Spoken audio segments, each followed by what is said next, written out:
Feel the waves cut through me, hypnotized by the sounds I'm breathing in. Hold tight, chemicals collide. Hold tight, hold tight, hold tight.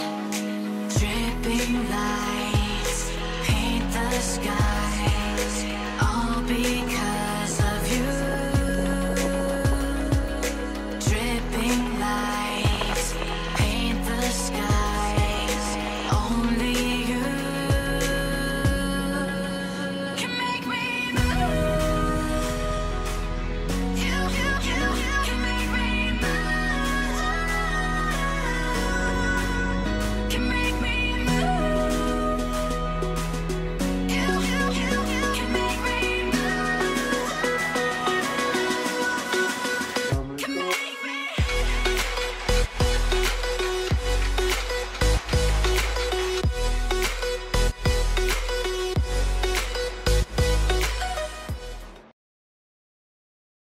Assalamualaikum warahmatullahi wabarakatuh. Perkenalkan, nama saya Ahmad Afrizal Mahbubi.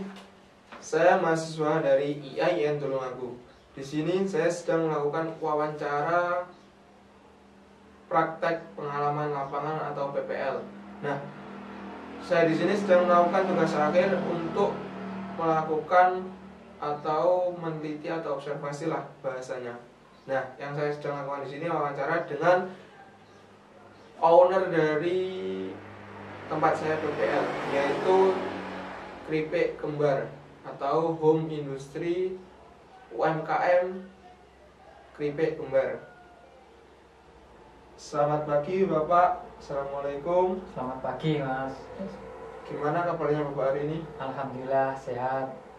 Nah, sebelum masuk di sesi wawancara, saya akan memperkenalkan Bapak di samping saya ini selaku owner, yaitu Bapak Sutiono.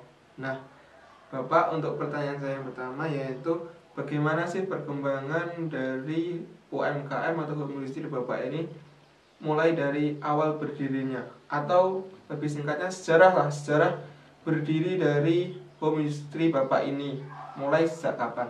Mas ya, awalnya berdirinya itu di tahun 2015. Saya kan kerja di proyek, terus proyek itu sudah selesai, terus ada proyek lagi itu masih lama, sekitar 4 bulan. Dan kita nganggur di rumah, kebetulan di rumah itu ada kebun singkong. Kalau di sini kan istilahnya apa, digaplek, dikeringkan itu, terus kita mencoba bikin keripik singkong. Terus ternyata enak, terus kita coba pasarkan di sekitar toko-toko sekitar desa sini. Tanggapannya masyarakat itu bagus, enak. Nah, kita baru perluas di luar desa sini. Terus berjalan 4 bulan, sekitar 5 bulan, baru kita memproduksi produk pisang. Itu sampai sekarang. Jadi awal mulanya itu dari 5 tahun lalu ya Pak. Nah, untuk produk sendiri selain tadi kan kata Bapak awal mula kan bisa ketela, terus Ya. pisang. Nah, hingga 5 tahun berjalan ini produk apa saja yang dihasilkan selain dari ketela dan pisang Pak? Gini Mas ya, kita memproduksi dulu, setelah kita memproduksi singkong sama pisang, kita mencoba memproduksi tales sama sukun. Itu berjalan sekitar 6 bulan, tapi tanggapan yang paling bagus itu singkong sama pisang, itu yang paling bagus. Dan akhirnya kita teruskan singkong sama pisang saja yang kita produksi sampai sekarang. Nah, berarti fokus Bapak selama beberapa tahun terakhir ini hanya di singkong dan pisang. Apa ada sampingan pekerjaan lain gitu Pak, selain dari pengolahan keripik ini? Tidak ada Mas, kita berjalan 3 tahun, sekitar 2017. Kita di awal itu kita masih bekerja di proyek sambil menyambi ini kerjaan keripik ini untuk sampingan. Terus berjalan 3 tahun, sekitar 2017 kita memproduksi banyak dan kita pasarkan di luar daerah. Harganya bagus, akhirnya saya menekuni produk singkong sama pisang ini sampai sekarang. Jadi penghasilan tetapnya ya ini untuk penghasilan keluarga. Begitu. Terus, nah untuk pertanyaan selanjutnya, bagaimana sih Pak untuk hambatan Bapak pada saat pandemi ini? Atau ginilah, produksi Bapak itu seberapa banyak saat sebelum pandemi sampai pandemi ini? Apakah sangat berpengaruh? Menurut Bapak gimana? Gini Mas ya, sebelum pandemi kita itu memproduksi itu untuk pisang. Untuk pisang itu 8 kintal 1 bulan. Itu jadinya itu sekitar satu kintal 40 kilo. Itu sebelum pandemi untuk pisang. Nah, setelah pandemi kita itu memproduksi 2 kintal itu setelah 1 bulan. Jadi ada pandemi ini omset kita menurun. Jadi yang seumpama 4 kintal jadi 2 kintal Pak ya? Iya. Oh begitu. Jadi teman-teman, bahwa pandemi ini kalau dilihat dari UMKM sangatlah mempengaruhi penghasilan dari UMKM tersebut. Salah satunya ya ini dari home industry atau UMKM keripik kembar.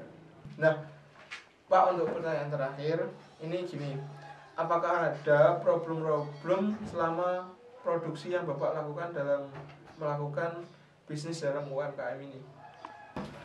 Problemnya gini Mas ya, kita itu memproduksi, problemnya di penggorengan. Penggorengan itu untuk yang goreng atau istilahnya yang bantu goreng, karyawan itu tidak bisa, dan kita tidak sesuai yang kita inginkan. Jadi kita itu mengajari orang untuk menggoreng itu dan hasilnya tidak bagus, dan kita gonta-ganti, akhirnya kita sendiri yang menggoreng. Dan ada sih yang goreng itu sama dengan kita, tapi tidak banyak, cuma 1 orang.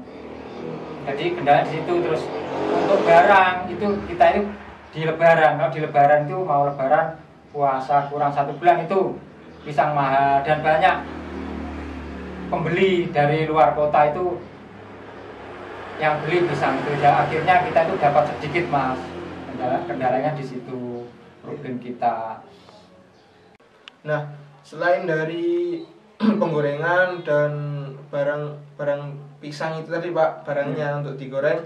Nah, dari alat atau packingnya itu gimana? Apakah ada problem atau tidak? Mas ya, kalau alat nggak ada masalah. Kalau untuk packing itu juga nggak ada masalah, sudah cukup untuk produksi ini. Nah, berarti untuk alat yang sederhana ini dan apa itu packingnya dan kemasan itu sesederhana itu, jadi masyarakat sudah bisa menerima dengan baik ya Pak, dengan harga yang bersahabat lah, intinya begitu. Nah, jadi untuk pertanyaan selanjutnya itu gimana sih, atau apakah ada problem dalam pemasaran Bapak selama beberapa tahun terakhir ini, itu gimana? Gini Mas ya, untuk pemasaran kita kendalanya gini.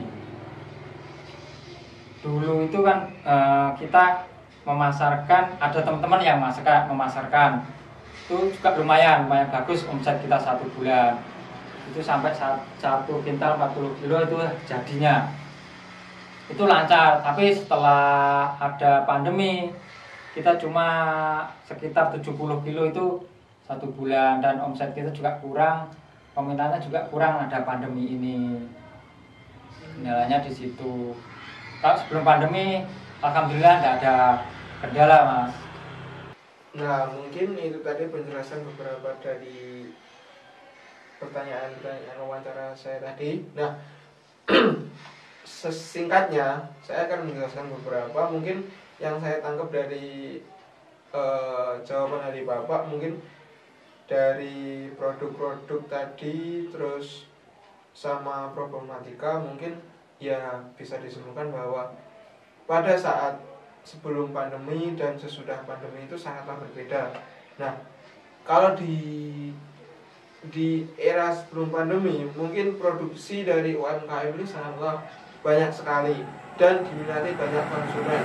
Nah, sedangkan pada saat pandemi itu kebalikannya, bahwa konsumen itu juga menurun untuk proses konsumsinya, karena ya gimana ya, kebanyakan kan Bapak ini menjualnya juga di sekolahan-sekolahan dan juga pada acara-acara pernikahan. Jadi kebanyakan menerima pesanan sama luar kota. Nah, yang dari pernikahan ini di stop, terus sekolah juga libur, dan tempat wisata ataupun jual ke luar kota itu juga di stop oleh pemerintah. Jadi di masa pandemi ini hanya menguntungkan keuntungan sedikit saja. Jadi ya sangat berbeda sekali untuk keuntungan pada saat pandemi ini. Nah, terus saya lupa tadi, saya tidak menanyakan solusi apa yang Bapak lakukan pada saat pandemi ini untuk apa itu, menangani masalah-masalah yang sedang terjadi untuk pemasaran ini. Itu gimana Pak? Maaf tadi saya lupa. Solusinya gimana? Ataukah Bapak mencari bantuan dari pemerintah atau memasarkan seadanya saja kepada toko-toko yang emang sudah dibuka, dan ini kayaknya juga pariwisata sudah mulai dibuka kembali. Itu gimana? Untuk mengatasinya itu gini Mas, dulu kan kalau di toko itu kan 1 minggu habis. Okay. Nah sekarang menurun, jadi 2 minggu sekali saya untuk berputar untuk mengelilingi toko-toko itu. Dan alhamdulillah di pandemi ini ada sumbangan dari UMKM. Kita ngajukan dan sudah cair untuk penambahan modal Mas. Pemerintah gitu? Iya, dari pemerintah. Nah, mungkin itu tadi dari beberapa pertanyaan wawancara hari ini. Nah, mungkin saya akan selesaikan untuk wawancara hari ini. Cukup itu saja. Terima kasih kepada Bapak Setiono selaku owner dari UMKM Keripik Kembar ini. Nah, saya juga mengucapkan terima kasih sekali kepada Bapak yang telah memberikan izin kepada saya untuk melakukan PPL atau praktek pengalaman lapangan di tempat Bapak ini. Mohon maaf jika saya banyak salah di sini. Begitu Pak. Ya, saya juga mengucapkan terima kasih telah berpraktek di sini. Terus saya juga mengucapkan minta maaf kalau ada yang salah di sini, dan saya mengucapkan selamat bertugas untuk KKN Mas di sini. PPL. Tuh. Oke. Nah, teman-teman, maaf tadi saya lupa untuk melihatkan produknya. Produknya mungkin ini ya. Produknya keripik ini yang singkong dan ini yang pisang. Nah, jika teman-teman minat nanti bisa